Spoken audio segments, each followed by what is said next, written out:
Struggling against the incline of Heights Avenue was made more difficult by a stiff breeze out of the southwest that morning. The seats and joints of the old Huffy produced a series of mechanical squeaks that played on a loop as I rhythmically rocked back and forth with each downstroke. Just another quarter-mile to the crest, I thought. Overhead, a slow-flying Cessna served as a diversion. However, this sound was soon overtaken by a car coming on my six. It sounded unnaturally loud and intermittently popped whenever the transmission shifted. Some juvenile aftermarket muffler kit. The volume quickly grew, now completely drowning out the sound of the Cessna. I edged closer to the curb, expecting the car to pass by. But as if I'd been transported onto the track at Daytona, the volume and cadence of the engine suddenly surged to a deafening pitch, accompanied by a blast from the car's horn. Stealing a glance back confirmed the worst, and I leaned hard right, leaping from the bike towards the lawn beyond the sidewalk. Like a gymnast doing a floor exercise, I performed a perfect somersault, and bouncing up to my feet, I turned in time to see my neighbor's son Carl flying past in his lime green BMW, narrowly missing the curb himself. "Get a car, loser!" was followed by screams of laughter from him and one of his chucklehead friends. The laughter faded, and the car corrected course before disappearing over the hill. The riderless bike had continued on its own path, striking the curb and bouncing up before flopping down hard onto the sidewalk. The miscreant had recently learned to drive and been gifted the keys to the car by his old man. No doubt he would trash it in record time if he didn't kill me first. Since calling the city last summer to stop him from completing a treehouse on a large oak tree branch that extended over my backyard, he had had it in for me. Bending at the waist, I braced my hands on my knees, panting. Pulling a small divot of turf from the end of my baton, I walked to where my bike had ended up. The rear wheel was still spinning slowly in the breeze. Lifting the handlebar, I gripped the tire and gave it a good spin. I watched as the rim approached one side of the fork and then the other with each rotation. Great. Suddenly, the lush green lawn looked very inviting, and I first sat, then laid back, staring at the cloud deck for a while. Taking a deep breath, I exhaled slowly, attempting to calm my nerves. Considering my options, I resolved to not let the incident alter my decision to get a bagel that morning. Riding the bike, I remounted and began pedaling, this time in a standing position, using my entire body weight for leverage to regain some momentum up the hill from a standstill. Even though Heights was a residential street, now feeling vulnerable, I scanned the roadway for any sign of the lime-colored car. All clear. Looking down at the injured wheel again, I watched the rim veer from one fork to the other, much like a drunk trying to walk a straight line. Various thoughts of vigilante justice occupied my thoughts. Maybe I should get a car. There were the usual pros and cons. The last car I owned had seen off many a dollar to one mechanic or another. Then there was insurance, fuel. On the other hand, Anita would certainly approve. But as she worked for Molly Maids, I could request her out for a date any time. Although she was always quick to point out that having her out to clean and play around was not a date, but more some sick form of prostitution. As I tried to understand this line of reasoning, an image of myself driving a Humvee alongside the pimped-out BMW, inexorably edging over into the next lane, slowly forcing the car off some cliff, took its place. Cresting the hill, the daydream vanished. Normally I enjoyed the view from here, but at the moment I was numb to such things. It was literally downhill from here, but watching the wheel wobble at a higher RPM spoiled that as well. In addition, the handlebar dipped with each rotation, as the rim also had a flat spot where it had struck the curb. Jesus! Turning west off Heights, the bagel shop was now in view a half-mile away. Conga Boulevard was 40 miles per hour, so I kept to the sidewalk the rest of the way. Weaving down the sidewalk, I pulled my hoodie as far in front of my face as it would go. I was sure people driving by were watching and smiling or laughing. A quarter mile from the bagel shop, I could make out people moving around on the front patio. There was a brief break in traffic, so I took the opportunity to cross. This put me alongside Sal's liquor store, which momentarily obstructed my view. The little brick building was a historical landmark of sorts. Finally, nursing the wounded bike into the bagel shop's parking lot, I was surprised to find the outside patio packed with people.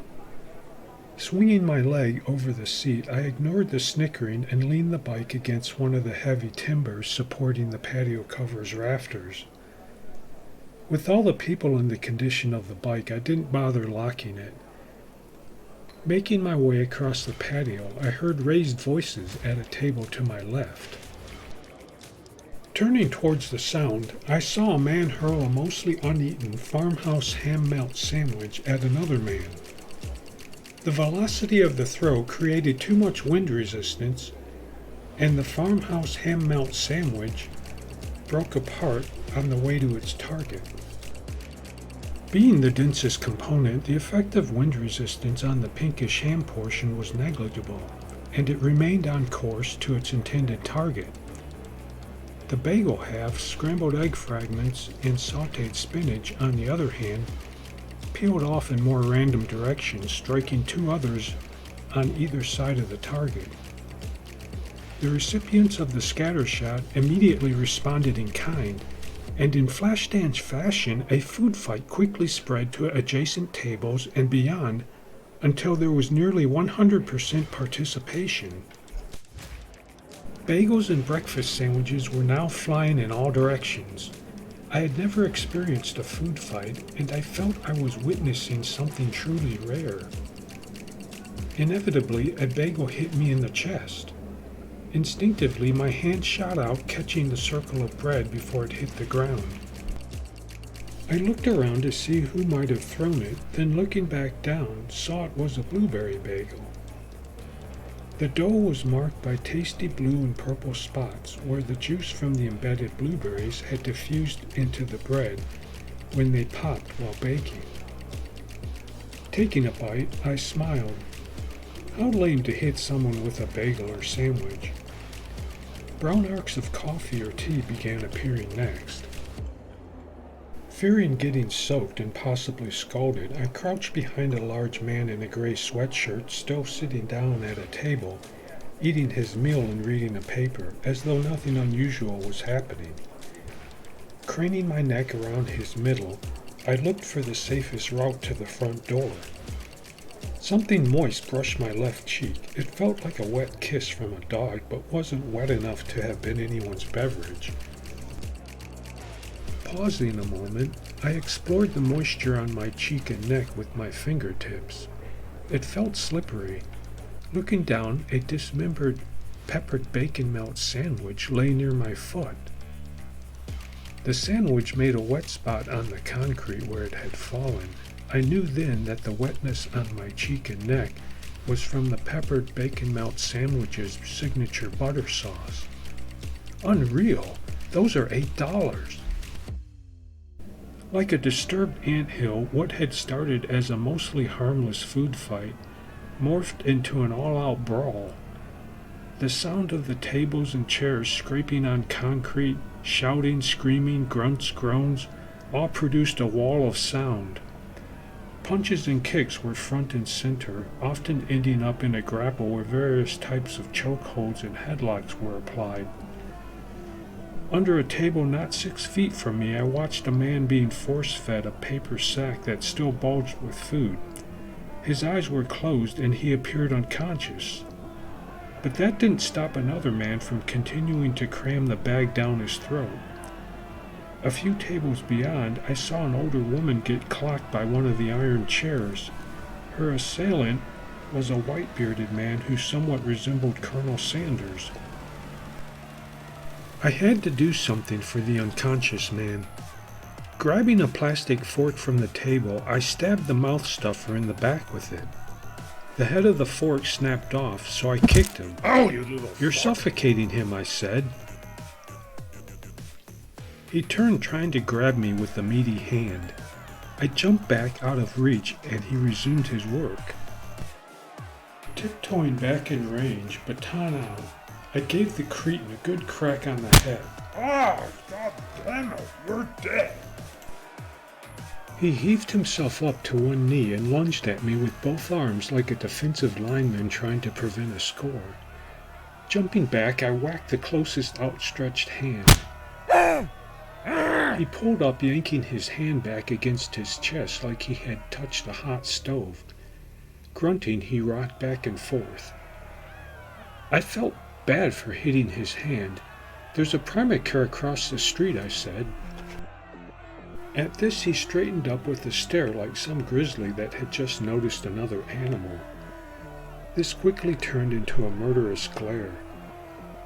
The barn-sized man, still holding the whacked hand to his chest, then ran at me. Feigning right, I dodged left and swung the baton like I was swinging at a low fastball. I caught him solidly on his right knee and he stumbled forward. Now hopping on one foot to a chair, he fell into it, clutching his knee with his good hand, moaning. The baton had served me well in neutralizing the mouth stuffer, but using it in such a crowded venue had been reckless. Someone had lent me a standard baton on an earlier trip to the bagel shop, and I had started carrying one for its ease of use. Much like a stick, it is a natural weapon for humans and primates down through the ages. Used correctly, a baton can administer pain, immobilize an attacker, and if necessary, deliver a lethal blow. The only drawback to the baton is its retention. It is very easy to get a stick or standard baton taken away and used against you. Hence, a brawl is a less than ideal setting for a baton, as you are often surrounded on all sides by potential combatants. One advancement in baton design that helps with this is the expandable baton, which I recently upgraded to. The tip of the expandable baton is much smaller than the grip. The smaller diameter near the end of the baton makes it much harder for someone to grab and hold on to. I had studied and practiced what to do should someone get hold of the other end of the baton with my sensei, Mr. Lee. Most of the other students in my dojo were not interested in hand weapons. For whatever reason, this dimension of martial arts is largely neglected. I never understood this. Perhaps most consider it cheating or somehow dishonorable. But I considered it compensation for lack of tooth and claw. Mr. Lee was of a like mind and was always willing to train and practice with me.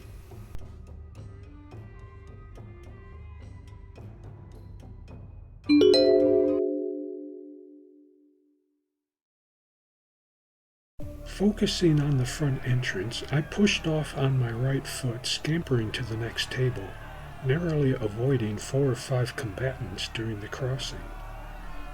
Only 10 yards now separated me from the front doors, but a major battle was occurring right outside the entrance. The sight of it was demoralizing to the point where I considered abandoning my quest. At the same time, my blood was up from the previous encounter, and I was in a foul mood over how my morning was being plagued by various bad actors. You would think by getting a bagel I were attempting to scale Mount Everest. Like someone playing a game of Frogger, I tried to time my departure and pick the best path towards the entrance, ducking and weaving through the foray. Now, right at the periphery of the maelstrom, I attempted to skirt around its epicenter, repeating to myself, just one step at a time. When thwap! A momentary flash of stars on black as I was suddenly propelled forward into the dreaded vortex of the melee. The force of whatever hit the back of my head shoved my chin into my chest and I had fallen forward into someone.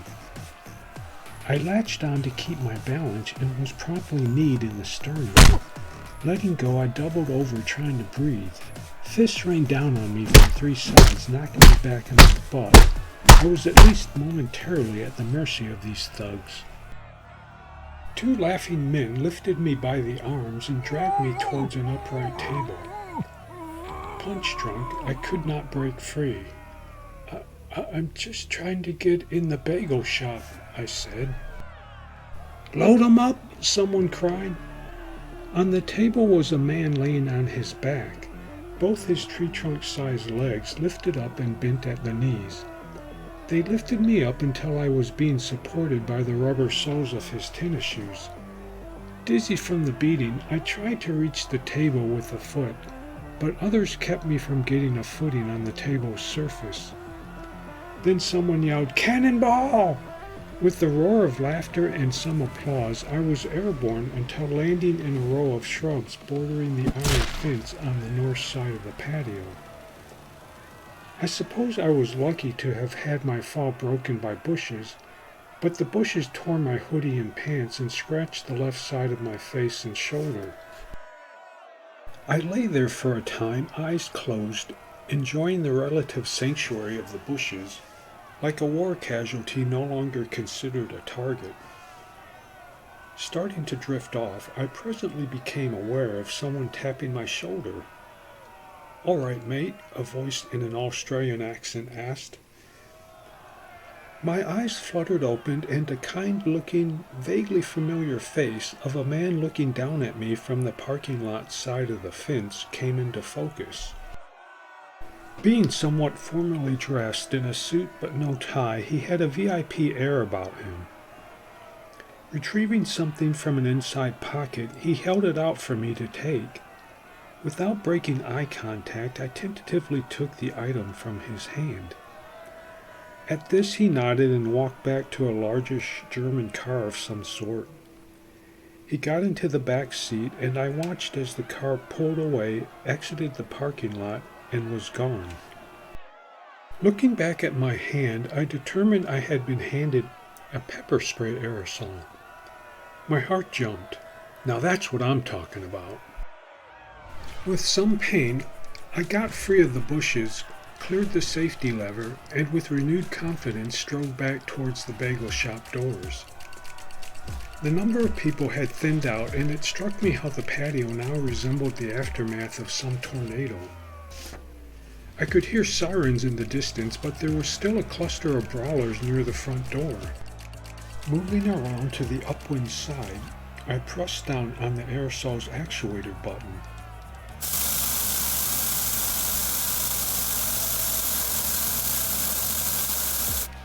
A nasty cloud of pepper spray flew out of the nozzle, enveloping the entire group. This was immediately followed by a chorus of groans and coughing. Everyone, even remotely touched by the cloud, immediately ceased hostilities, running or stumbling away in all directions, coughing and rubbing their eyes. A newfound appreciation of pepper spray swept over me like a sublime epiphany. Looking around to see if anyone else dared stand in my way, I pulled the front doors open and proudly entered the bagel shop. But my moment of glory was short-lived. Before the doors could close completely, hot liquid from a thrown coffee cup exploded on my back. I froze, arching my spine like someone shot through with an arrow. The hot coffee soaked through to my undershirt, then seeped past my belt into my boxers. Christ's sake! Inside the bagel shop it was another world. At the front, people were exchanging pleasantries and small talk. Orders were being taken. People sitting at the tables were reading, looking at their phones, or quietly talking. Everyone was behaving with great civility and etiquette. This, in a way, was ridiculous given the appearance of many inside. Including myself, I'd say at least 40% of everyone in the bagel shop looked as if they'd been in a bar fight, with black eyes, fat lips, torn and stained clothes.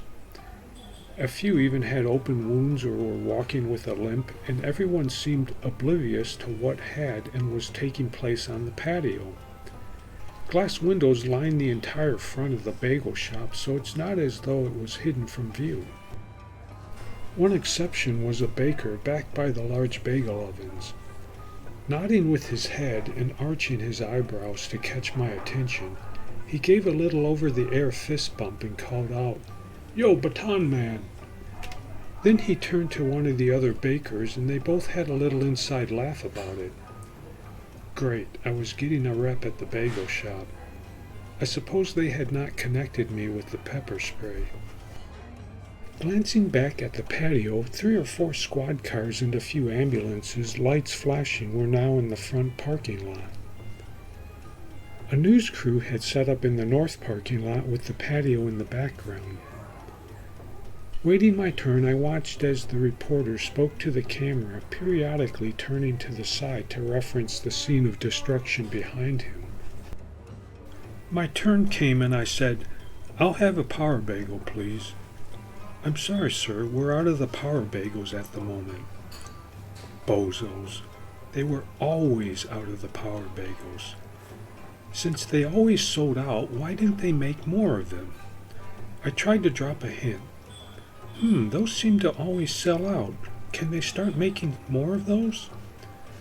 I got the usual shoulder shrug from the cashier, who was probably more concerned about how long before his shift was up. Leaning my head to check the available bagels myself in the metal baskets behind him, I said, "Okay, I'll have 2 of the cinnamon raisins to go." Getting it to go would turn out to be a mistake, but I always had to have my bagels with coffee. Although the bagel shop's coffee was good, it was overpriced. The cashier handed me my bag and changed and wished for me to have a nice day. Responding with an obligatory "you too," I turned to leave, bag in hand. Exiting the bagel shop, the scene on the patio now looked more like a crime scene. Police were interviewing people. You could see those being interviewed, recreating events with generous hand motions. Walking through the patio, I stopped as paramedics rowed a gurney past to the remaining ambulance. The victim was sporting a neck brace and a white head bandage. Probably got hit by a table or chair, I thought. Seeing the injured man, the police and news reporter made me appreciate the gravity of the violent food fight. The road is fraught with peril indeed. Finally, reaching my bike, I began to relax, but was suddenly exhausted. I checked the time on my phone. It felt like several hours had passed, but it was still before 8. Roughly 45 minutes after I'd left the house. But I congratulated myself on at least having accomplished what I'd set out to do. Sometimes even the smallest of goals in life require tenacity and perseverance, I told myself. Getting on the bike, bagels in hand, I began the trip home looking forward to some fresh bagels and coffee. I only pedaled a few yards, then braked hard for someone on a skateboard streaking across the parking lot. The skateboarder veered to avoid me. Then, in a it-happened-so-fast moment, a thin arm shot out, snatching the bag of bagels from my hand.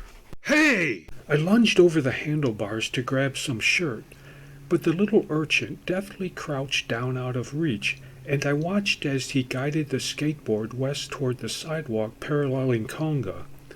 The incline going west would be in his favor. I looked over towards the police to see if any had witnessed the theft, but they were all preoccupied with their interviews. Pedaling after the thief, I was immediately reminded of the condition of the bike's wheel and braked. Oh, forget it. It was quickly becoming a vanishing dot down Conga. The failure of the morning was now complete. For my efforts, I had been nearly run over by the neighbor's punk kid. My primary mode of transportation was damaged. I had been hit in the face with a peppered bacon melt sandwich, pummeled, catapulted into some bushes, had my pants and hoodie torn, been soaked with coffee, and now robbed of 2 bagels. Shit! Then, trying to look on the bright side, I did give myself a kudos for my quick action with the baton, even though Mr. Lee would have considered it reckless. Know the battlefield and no fight with emotion, he would probably say. Standing up in the pedals to restart the trip home, I looked both ways this time.